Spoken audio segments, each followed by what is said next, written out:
शशि पुन्नू की दरबार पे पहुंचे हैं। ये दरबार शशि पुन्नू, तो ये वो इलाका है जहाँ पे शशि पुन्नू का दरबार है। बिल आखिर हम बहुत कठिन सफर करके यहाँ पहुँचे हैं।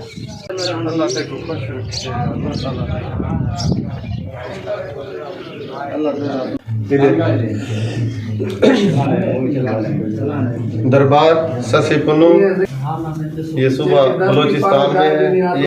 ये जंगल बेईबान और बिल्कुल पहाड़ों के दरमियान में बहुत ही मुश्किल और कठिन रास्ता है।